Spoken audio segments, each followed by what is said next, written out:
e eu vou ouvi-las. Vou perder um privilégio desse. Daqui a pouco a gente vai para a mensagem. Oh Espírito Santo, aleluia. Meu Deus. Santa Igreja Comparação. Amém. Espírito Santo, Pai. Renova com o Espírito Santo a tua igreja, ó Deus. Glória a Deus.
Bem que a Bíblia diz que elas vêm o perfeito lucro.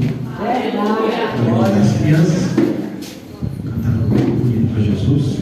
Continue se dedicando, porque quem mais ama ouvir vocês é o próprio Deus.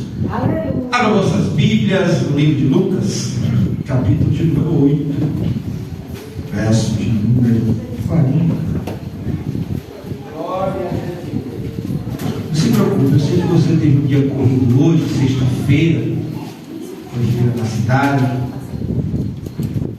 Quando você pensar que comecei a mensagem, eu já terminei. E você já vai para casa descansar. mas hoje eu já ouvi Deus falar comigo e creio que cada um aqui já tomou sua porção. Você pode sair daqui dizendo que Deus falou com você. Se você tiver isso no seu coração, que Deus ainda não falou com você, e nos tocou no final do culto, eu quero orar pela sua vida. Lucas capítulo 8, verso número 40. Quem achou diz amém. Amém.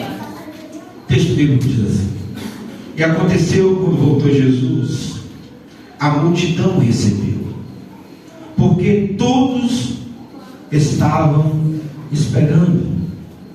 E eis que chegou um varão de nome Jairo, que era príncipe da sinagoga, e prostrando-se aos pés de Jesus, rogava-lhe que entrasse em sua casa, porque tinha uma filha única, quase 12 anos, que estava à morte.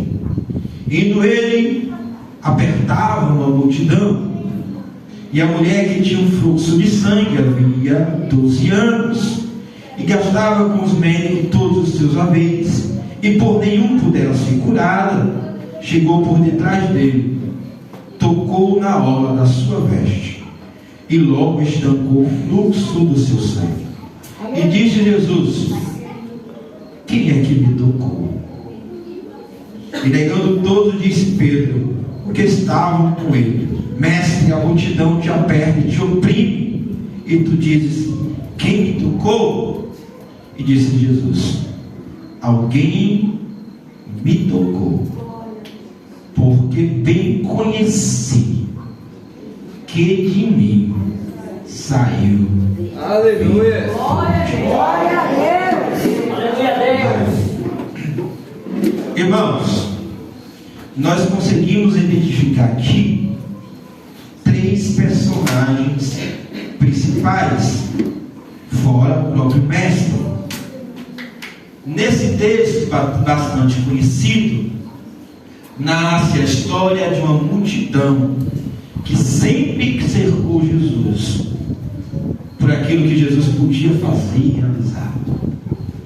No meio daquela grande multidão havia pessoas curiosas, apenas querendo ver o que esse homem que ensinava tão majestosamente tinha a oferecer. Outros apenas iam para persegui-lo contra Jesus, mas estavam lá. Outros oprimidos, sobrecarregados, angustiados, buscando uma direção, também procuravam o mestre. Pessoas doentes queriam ser curadas, pessoas oprimidas queriam ser libertas. E o nosso mestre veio aqui justamente para isso. O próprio Jesus, citando o texto de Isaías, diz: eu vim para os pobres, pregar aos cativos, trazer libertação, trazer cura aos enfermos. Eu vim e eu fui ungido para isso. O próprio Jesus já tinha dito. Então essa multidão seguia a Jesus. Mas o texto nos diz que uma mulher, ela tocou na orla da sua veste. E o interessante que o texto claro em afirmar, uma mulher porque 12 anos estava ali enferma com fluxo de sangue. E é interessante que o texto de Levítico 15, capítulo 15, verso 25 ao verso 27, explica qual a situação dessa mulher. A mulher era, naquele período, durante 7 dias, ela era banida da sociedade. A palavra é justamente essa. A mulher era banida da sociedade. Ela ficava em um arraial separado durante 7 dias, e só depois ela se purificava e voltava. Então, durante esses 7 dias, ela ficava sem um contato com seus familiares, sem um afeto, sem um carinho, sem um abraço, sem um amparo, sem um amor. Por 7 dias ela permanecia lá no arraial, e depois dos 7 dias ela voltava. Porém, essa mulher, eu não sei por quanto tempo se foi no início do fluxo, quando ela ainda moça, ou se ela já tinha alguma idade, e depois de um período longo, ela foi para lá. O que a Bíblia diz que durante 12 anos ela se encontrava nessa situação.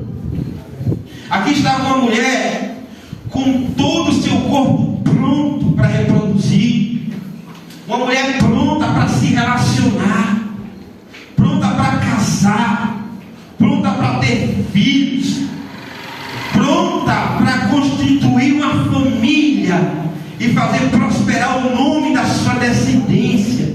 Mas essa mulher estava doente. Essa mulher estava em uma situação de abandono. Ela foi colocada, banida dos seus familiares, longe dos seus. E a Bíblia também fala de uma menina, que era aí a filha de Jairo, que tinha 12 anos. Ao contrário da mulher do fluxo de sangue, não era uma mulher madura, era uma menina que ainda estava crescendo, ela ainda estava florescendo para a vida, ela ainda tinha que aprender a zelar da sua casa, da sua família. Talvez ela estava aprendendo ainda a cozinhar, talvez estava aprendendo ainda a bordar, a tecer, talvez ainda estava aprendendo sobre as coisas de Deus, mas ela não tinha mais, ou a situação que ela estava enfrentando não permitia que ela sonhasse. Enquanto uma mulher sonhava, sonhou e teve os seus sonhos interrompidos e frustrados, uma criança não tinha nem sequer a condição, a possibilidade de sonhar. Pois bem, aqui nós encontramos 3 igrejas dessa situação. A primeira igreja é uma igreja antiga, como diz em Atos. Deixa eu ler o texto de Atos, capítulo de, salvo engano, capítulo de número 2, versos de número 42. A igreja antiga: e perseveravam na doutrina dos apóstolos, e na comunhão, e no partir do pão, e nas orações. E cada alma havia temor, e muitas maravilhas e sinais se faziam pelos apóstolos. Uma igreja antiga, acostumada a viver milagres, acostumada a ver Deus operar, acostumada a ver a manifestação da glória de Deus em seu meio. Uma igreja antiga lutando para sobreviver, mas enquanto isso a multidão apertava e oprimia o mestre. Aqui está a segunda igreja, uma igreja progressista que está apertando o mestre, está com ele, está tocando, mas não sente a graça, não sente a unção, não sente o poder, não sente a presença dele real na vida. Aleluia, Deus. Enquanto a igreja está lutando para sobreviver, mantendo suas tradições, clamando a Deus, buscando todas as saídas para se manter viva, mas ela ainda está sangrando. Ela precisa de Jesus. Mas enquanto isso está uma multidão, uma igreja progressista que aperta o mestre e impede que o milagre chegue na vida das outras pessoas. Aleluia, Deus. Uma igreja onde tudo é permitido. Interessante que Pedro fala: olha, todo mundo está aqui apertando. Jesus, esses apertos aí, esse estoque aí, de mim não saiu, não foi nada.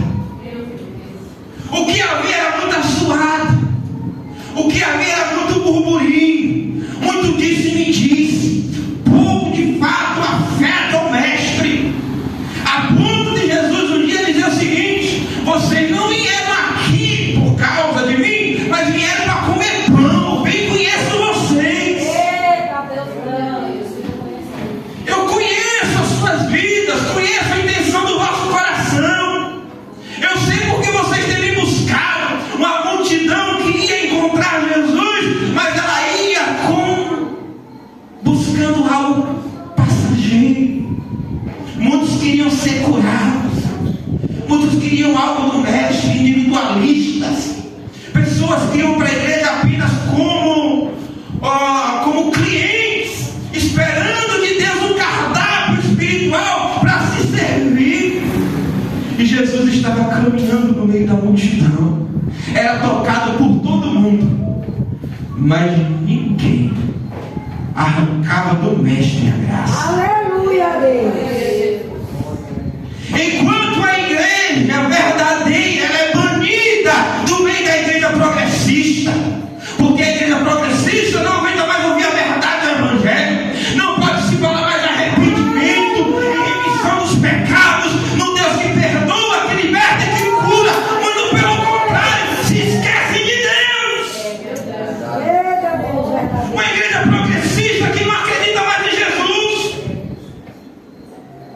O pecado nos trouxe calamidades espirituais, nos trouxe dores, abandonos e tormentas. E quando nós chegamos para os líderes progressistas, eles mandam nós procurarmos conhecimento humano para completar nossa alma. Meu Deus. A igreja antiga lutando, dizendo: vamos orar, porque Deus resolve todas as coisas. E a igreja progressista não precisa, isso aí a Bíblia não resolve, isso aí a Bíblia não responde. Deixa eu te falar uma coisa: Deus responde sim. Ele conhece a tua alma, Ele cuida do teu corpo, do teu espírito e vai te levar para o céu. Vamos parar com isso de ouvir a igreja progressista que não tem nada para oferecer. Olha, a Bíblia não fala sobre isso, a Bíblia não fala sobre aquilo. Estão querendo tirar Deus das igrejas. Já tiraram Jesus, já tiraram Deus das escolas, tiraram Deus da faculdade, tiraram Deus dos trabalhos, tiraram Deus de Brasília, mas não tiraram Jesus do nosso coração. Daqui ele não sai. Glória a Deus. Baniram a igreja antiga do meio dessa igreja atual. Mas mesmo banida, oh aleluia, o que eu acho lindo é isso.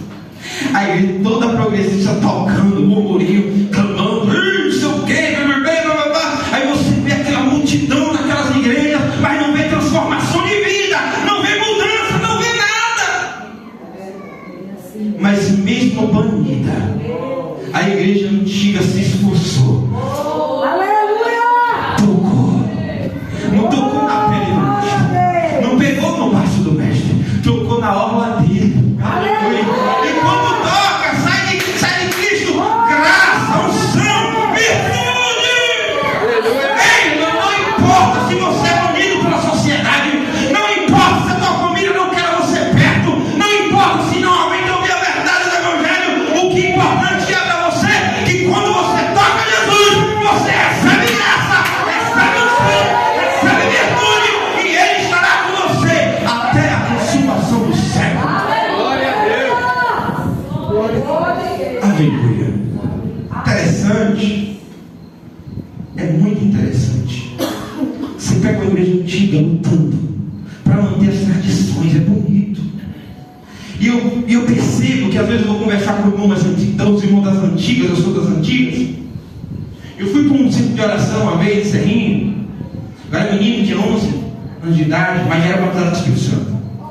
Fui em um ciclo de oração, 8 da manhã, saí de lá 9 da noite. Era crente abraçando crente, dançando com crente, e daqui a pouco o mistério pegava, todo mundo falando língua estranha, que negócio todo. Aí os irmãos das antigas falam assim: eita, que saudade. Jesus, ele não mudou, ele continua sendo o mesmo. Aleluia. O problema, sabe qual é o problema? Está no texto, vou abrir ele agora. 2 Pedro, deixa eu ver o texto aqui. Aleluia.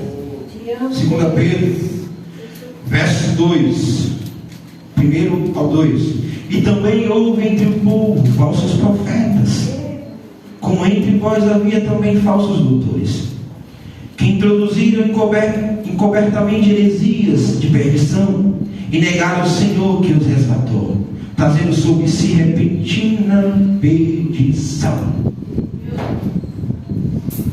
Fuja da doutrina dos homens, fuja da doutrina dos demônios, e agarre a doutrina dos apóstolos. Porém,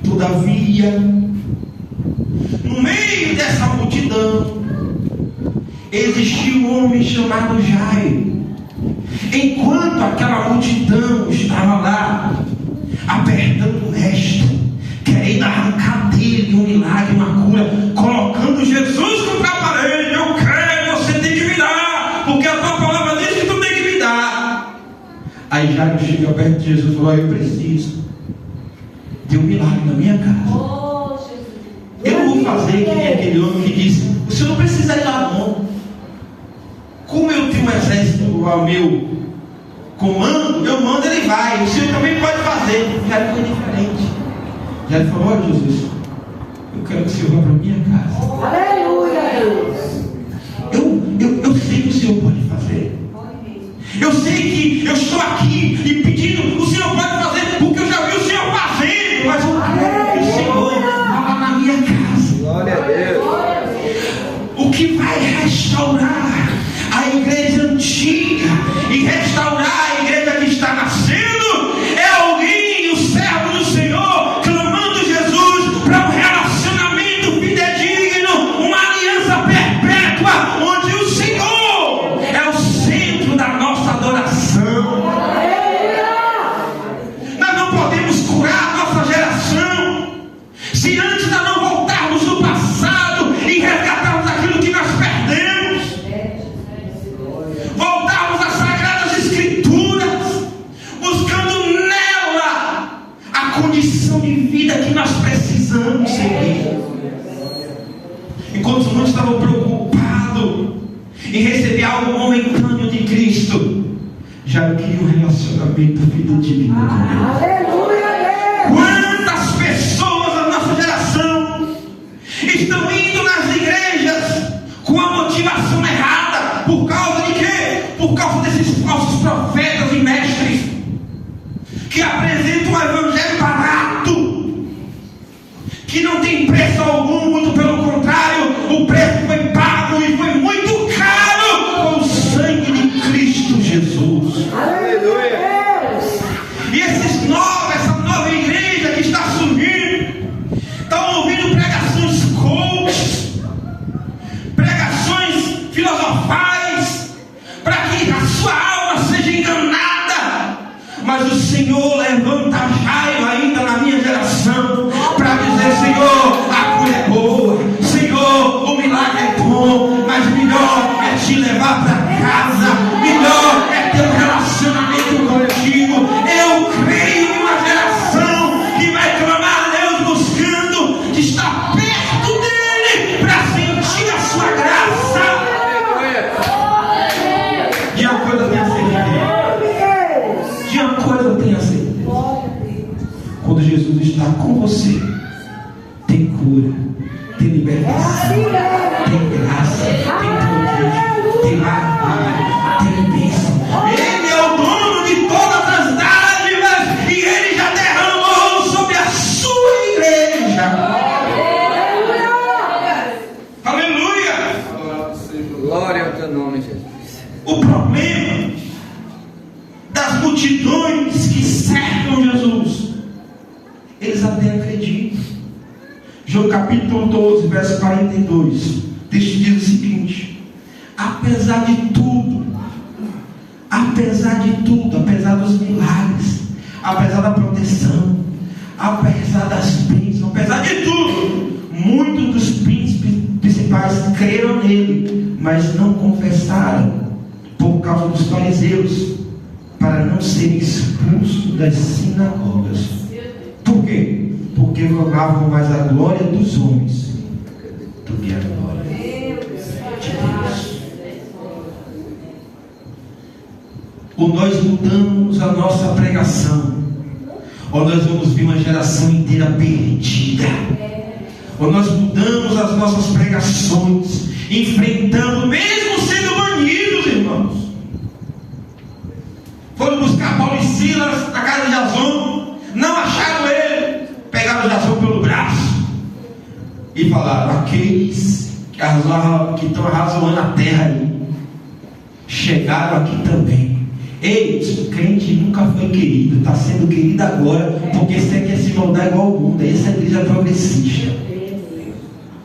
mas a igreja viva, valente, guerreira, é que nem Estevão. Eu olho para o céu, mesmo sendo apredejado, Jesus está com braços abertos, esperando por mim e por você. Mantenha sua fé, mantenha sua origem, mantenha-se firme na trajetória, porque Deus está do seu lado, consagrando a sua vida. Aleluia.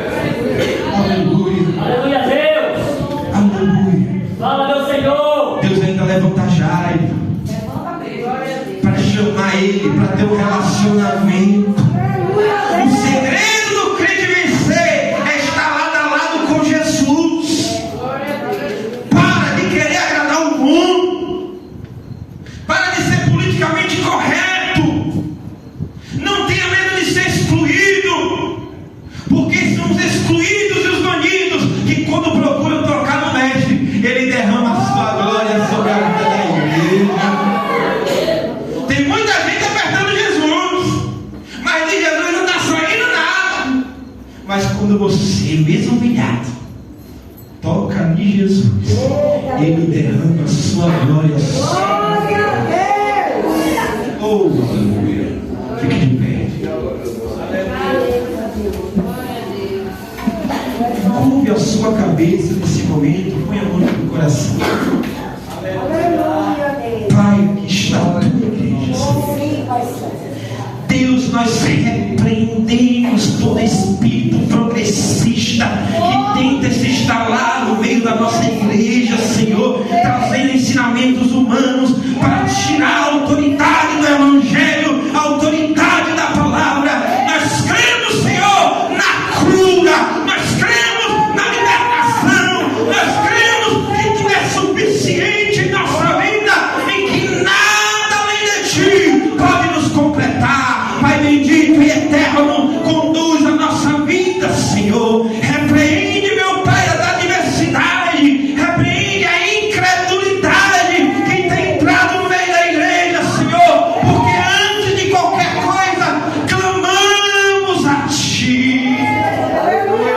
Se há alguém doente aqui, Senhor, nós clamamos a cura, porque sabemos que o Senhor pode curar. Se tem alguém oprimido, nós clamamos libertação, porque sabemos que Tu és o único que sujeita o inimigo, que sujeita os demônios diante da Tua presença. Pai bendito e eterno, derrama a Tua graça no meio da Tua igreja, porque nós precisamos mais uma vez sentirmos o Teu toque, sentirmos a Tua presença. Nós precisamos andar lado a lado contigo. Nós Te levamos hoje para casa, Senhor. Muitas pessoas chegam na igreja querendo Te ver e quando saem daqui esquecem de Ti, mas hoje nós Te levamos em nossa mente, em nosso coração, já sabemos que Tu tens a solução para a nossa vida. Tu és o nosso escape. Cuida de nós, é o que eu Te peço desde agora e para todos sempre. Amém. Glória a Deus. Aleluia. Irmãos,